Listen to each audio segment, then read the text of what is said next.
यूरोपीय संघ ने भारतीय कप्तान पर लगाई पाबंदी। रूस से तेल व्यापार पर भारत यूरोप में टकराव। अभिनव कमल मामला बना संप्रभुता का प्रश्न। देखिए साथियों, एक बार फिर से यूरोप की चालाक सोच सामने आ गई है। इस बार यूरोपीय संघ ने सीधा निशाना साधा है भारत पर, और वह भी रूस के तेल का बहाना बनाकर। लेकिन मामला थोड़ा अलग है, क्योंकि इस बार सिर्फ किसी कंपनी पर नहीं, बल्कि सीधे एक भारतीय नागरिक पर कार्रवाई की गई है।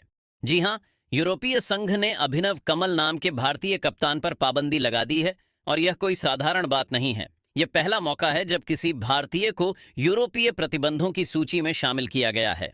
अब सोचिए, एक भारतीय समुद्री अधिकारी जो केवल अपना जहाज चला रहा था, उसे अचानक रूसी तेल ले जाने वाला अपराधी घोषित कर दिया गया।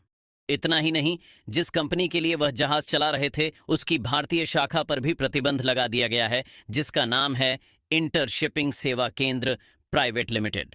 ये कंपनी मूल रूप से संयुक्त अरब अमीरात में है, लेकिन भारत में पंजीकृत है।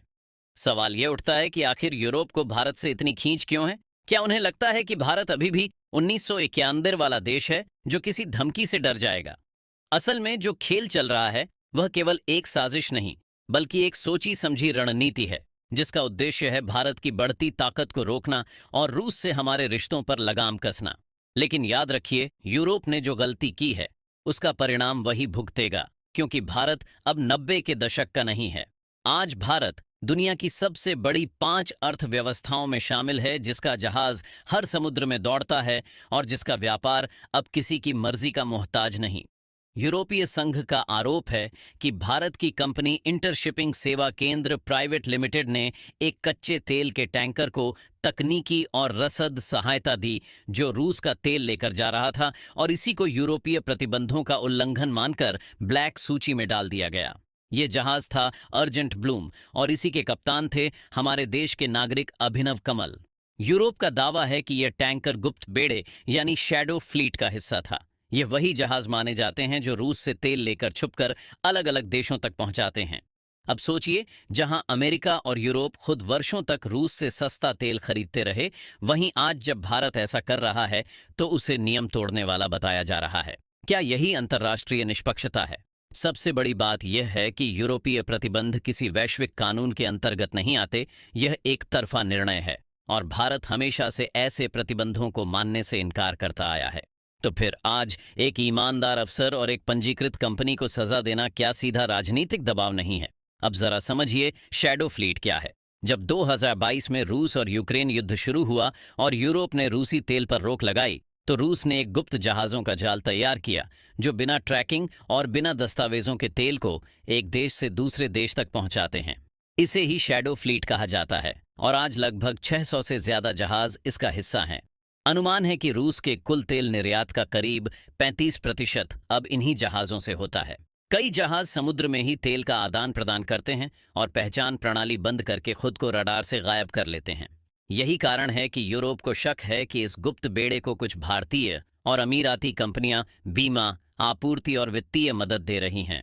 इस बहाने यूरोप ने भारत को निशाना बनाना शुरू किया है। अब अर्जेंट ब्लूम जहाज जो रूस से सस्ता तेल लाया था, उस पर आरोप लगा कि उसने शैडो फ्लीट का हिस्सा बनकर काम किया, और भारतीय कप्तान ने इसमें सहयोग किया। इसी आधार पर अभिनव कमल को पाबंदी सूची में डाल दिया गया। याद कीजिए, जब कुछ समय पहले नायरा एनर्जी ने रूस से तेल लेकर यूरोप भेजा था, तब भी यूरोप ने उसे लौटा दिया था। लेकिन तब नायरा ने स्पष्ट कह दिया था कि पहले भुगतान करो, फिर बात करना। यानी भारत की कंपनियां अब पीछे हटने वाली नहीं हैं। अब सवाल यह है कि क्या आगे चलकर और भारतीयों को भी निशाना बनाया जाएगा? क्या भारत की समुद्री ताकत को दबाने की योजना बनाई जा रही है? और क्या यह केवल शैडो फ्लीट का बहाना है, या भारत की बढ़ती शक्ति का डर? परंतु भारत इस बार चुप रहने वाला नहीं है। हमारी विदेश नीति अब किसी की कठपुतली नहीं है। भारत साफ कह चुका है कि हम केवल संयुक्त राष्ट्र द्वारा लगाए गए प्रतिबंधों को मानते हैं, किसी क्षेत्रीय गुट द्वारा थोपे गए निजी नियमों को नहीं। विदेश मंत्रालय का रुख बिल्कुल स्पष्ट है कि भारतीय कंपनियां और नागरिक अंतर्राष्ट्रीय नियमों का पालन करते हैं। यूरोपीय संघ जैसे समूहों के एकतरफा आदेश मान्य नहीं हैं। इसका सीधा अर्थ है कि अभिनव कमल का मामला भारत की संप्रभुता और व्यापारिक स्वतंत्रता का प्रश्न बन चुका है। असल बात यह है कि भारत अब केवल खरीदार नहीं, बल्कि वैश्विक ऊर्जा बाजार का खिलाड़ी बन चुका है। जैसे नायरा एनर्जी रूस से खरीद कर यहां शोधन करती है, जैसे भारतीय तेल निगम विश्व भर में समझौते करता है, वैसे ही अब समुद्री परिवहन में भी भारत की भागीदारी तेजी से बढ़ रही है और यही बात यूरोप और अमेरिका को खटक रही है। वर्ष 2023 में भारत ने रूस से लगभग 17 लाख बैरल प्रतिदिन कच्चा तेल खरीदा, जो युद्ध से पहले के मुकाबले 10 गुना अधिक है। भारत अब रूस का सबसे बड़ा ग्राहक बन चुका है और इसी कारण भारत के रिफाइंड उत्पाद यूरोप के बाजार में प्रवेश कर रहे हैं। यानी मुद्दा केवल जहाजरानी का नहीं, बल्कि वर्चस्व का है। अब खबरें आ रही हैं कि यूरोप, अमेरिका और ब्रिटेन मिलकर एक नया ढांचा बना रहे हैं, जिससे उन देशों पर भी दबाव डाला जाए जो उनके प्रतिबंधों को नहीं मानते, और यह दबाव अब भारत पर डालने की कोशिश हो रही है।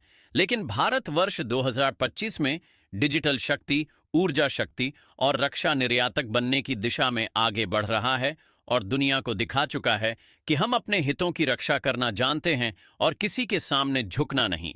अभिनव कमल जैसे अधिकारी केवल एक नाम नहीं, बल्कि भारत की समुद्री ताकत और आत्मनिर्भरता का प्रतीक हैं, और यदि उन पर कोई उंगली उठेगी तो भारत उसका उत्तर देगा, वह भी तथ्यों, सामर्थ्य और ठोस नीति के साथ। अब यह आपके हाथ में है साथियों। यदि आप मानते हैं कि भारत को और मजबूती से अपनी जहाजरानी, ऊर्जा और विदेश नीति को दुनिया के सामने रखना चाहिए, तो इस संदेश को फैलाइए और यह विश्वास बनाए रखिए कि भारत अब चुप नहीं बैठेगा। जय श्री राम।